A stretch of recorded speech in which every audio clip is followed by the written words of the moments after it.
Bismillahirrahmanirrahim. Assalamualaikum warahmatullahi wabarakatuh. Alhamdulillah rabbil alamin. Assalatu wassalamu ala asyrafil anbiya'i wal mursalin wa ala alihi washabihi ajma'in. Rabbi shrah li sadri wa yassir li amri wahlul 'uqdatam min lisani yafqahu qawli. Baik, di sini saya akan mempresentasikan hasil dari proyek UTS pemrograman web, yaitu membuat sebuah website yang mengimplementasikan HTML, CSS, dan JavaScript beserta framework. Di sini untuk frameworknya saya memakai framework Bootstrap gitu ya, atau Bootstrap CSS begitu. Nah, ini merupakan tampilan dari website yang saya buat begitu. Dapat diakses melalui laman berikut ya. Nanti saya letak di deskripsi. Ini saya gunakan hosting gratis dari GitHub Student Plan yang telah saya urus sebelumnya. Nah, website ini memiliki 3 section. Yang pertama section home, ini tab yang pertama, kemudian about me seperti ini. Kemudian ada section contact me atau contact section nih seperti yang dinampak di apanya. Kemudian untuk di sini saya juga ada button ID, itu yang bahasa Indonesia, kemudian English. Kan nanti kalau kita tekan ID atau English, kita akan mentranslate gitu ya, isi atau konten dari website ini. Nah, sebelum saya membuat mengimplementasikan website ini, kemudian saya terlebih dahulu mendesain tampilannya di Figma seperti ini. Saya desain terlebih dahulu begitu ya, dari navbar, kemudian dari headernya, bodinya, dan serta footernya seperti ini. Nah, setelah desain telah kita buat begitu, kemudian kita mengimplementasikannya ke dalam Visual Studio Code seperti ini. Nah, untuk tag-tagnya sendiri begitu ya, kalau untuk di section head atau tag head seperti biasa, jika kita mengetikkan HTML saja ke dalam Visual Studio Code, dia akan langsung mengisi sesuai dengan standar atau website dasar begitu. Seperti ini. Untuk title untuk tampilan di browser ya, ini saya buat saja welcome begitu di titelnya. Kemudian ini ref yang ini untuk mengimpor si Bootstrap CSS-nya begitu. Kemudian untuk mengimpor CSS yang biasa kita atau yang kita atur nantinya dalam web, kita gunakan ref-nya style sheet CSS begitu. Nah, oke, kita masuk ke bagian tag body. Dalam tag body saya membuat itu ada bagian header, kemudian banner, adalah header, kemudian body dan footer. Di dalam header kita punya tag lagi navbar gitu ya, kelas navbar, kemudian kelas banner. Terus di body kita punya artikel about section dan artikel contact section. Kemudian di footer itu ada bagian menandakan copyright gitu ya. Oke, untuk tag navbar saya di sini menggunakan navbar yang ada di library-nya Bootstrap begitu. Jadi ketika saya ingin membuat navbar yang seperti yang sudah saya desain ini, saya tinggal cari mana yang navbar Bootstrap yang cocok dengan desain yang saya buat begitu. Ini codingannya semua dari si Bootstrap gitu ya. Untuk penjelasannya sendiri, ini memang ini nama kelasnya begitu ya, backgroundnya like, karena memang ketika diimport dari kelas dari library-nya Bootstrap, awalnya memang warnanya itu light atau terang begitu. Kemudian ini kita masuk ke sini, leveling aktifnya ini untuk menunjukkan apa yang sedang terbuka begitu. Saya buat di sini saja home, refnya juga saya berikan pagar. Kemudian levelingnya untuk membuatkan section-section yang agak bisa diklik, saya menggunakan leveling gitu ya. Saya tambahkan di sini dari kelas Bootstrapnya itu buat section, nama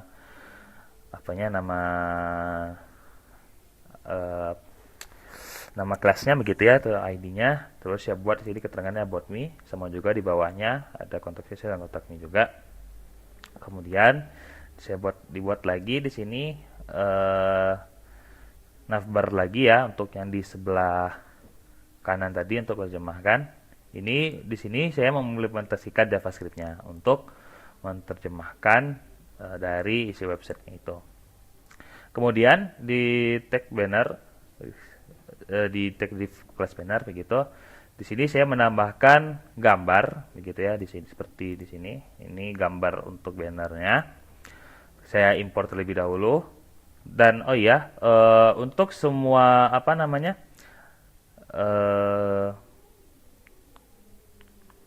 Elemen atau gambar-gambar yang diperlukan nantinya untuk pembuatan web ini saya letakkan dalam satu folder, yaitu folder UTS, agar mudah nantinya dalam pemanggilan elemen tersebut begitu. Kemudian di sini saya buat namanya class banner image. Kemudian saya buat lagi kontainer untuk menampung foto profil saya begitu. Kemudian di sini saya menggunakan kelas kolomnya ini LG6 karena kita mengaplikasikan bootstrap, makanya kita menyesuaikan dengan apa yang telah atur untuk kita begitu. Sama juga di sini untuk banner teksnya saya buat halo, kalimat halo begitu ya, kalimat halo, terus kemudian sebaratan website saya. Terus kita masuk ke tag body. Saya punya dua apa di sini, dua tag atau dua artikel. Pertama adalah about section. Kita buat kelasnya kontainer begitu ya, karena kontainer agar dia memiliki jarak begitu antara si apanya ini, agar tidak terlalu menyamping begitu. Kemudian saya isi kontainer itu dengan H1 what me. Kemudian saya buat about paragrafnya seperti ini gitu ya, dengan tag P atau paragraf. Kemudian section kedua yaitu context section, sama juga kita buatkan di dalam kontainer. Kemudian kita buat di sini tag P-nya untuk menampung teks, gunakan ID-nya itu kontak paragraf. Kemudian kita buatkan di sini div class source-mate ya untuk menampung apa namanya, menampung logo sosmed seperti ini. Saya import dulu ref-nya, ref dari si link yang ingin kita masukkan gitu ya. Kemudian image source-nya kita tambahkan, yaitu sesuai dengan sosmed yang diperlukan. Nah, ini kalau kita implementasikan ke dalam websitenya, jika salah satu ikonnya diklik, maka dia langsung direct gitu ya, buka tab baru, kemudian membuka profil dari sosial media yang saya punya begitu. Seperti ini Facebook begitu ya, kemudian Instagram dan sebagainya begitu. Kemudian di tag footer kita masukkan tag P untuk membuat teksnya. Kemudian ini untuk lambang copyright dan tahun 2002. Nah, di bawah tag footer sebelum kita menutup tag body dan tag HTML, kita masukkan scriptnya, yaitu dari kelas script.js untuk memasukkan si JavaScript-nya seperti itu. Oke, kita masuk ke style sheet CSS-nya atau masuk ke CSS-nya. Di sini saya menggunakan apa namanya untuk mengatur apa saja yang ingin saya tampilkan begitu ya untuk website ini. Di sini untuk bagian navbar saya menggunakan background color itu hitam, kemudian margin pentingnya 0, width-nya itu 100% dan posisinya itu fixed. Nah, position ini berpengaruh ketika si website ini kita scroll ke bawah, dia tetap di bawah begitu. Tetap nempel di atas begitu ya. Tetap nempel di atas dan ikut terus scroll gitu. Kemudian navlink-nya, navlink itu yang ini tampilan buttonnya begitu ya. Sini saya buat colornya itu putih, kemudian display inline block, font size itu 20 pixel, paddingnya 0,5 pixel dan 1 pixel. Ini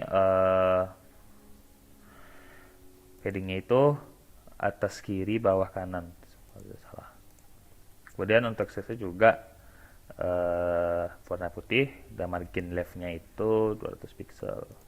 Kemudian di sini saya membuatkan apa namanya untuk icon dari hamburger gitu ketika dia dalam tampilan HP atau responsif. Cuman di sini dia belum bisa mengimplementasikannya, jadi website ini belum dikatakan responsif begitu. Kemudian di tag banner image saya buat lebarnya itu 100 dan tingginya itu 400 pixel. Kemudian profile image-nya margin tab itu minus 130 pixel. Kenapa dia minus? Untuk menaikkan dia ke atas agar bisa setengah-setengah antara banner image dan bagian bawahnya. Kemudian fontnya itu saya ini ya, headnya itu 100%, topnya 60% dan left-nya itu 10%. Kemudian banner image text-nya sama, kenapa dia minus untuk naikin dia ke atas.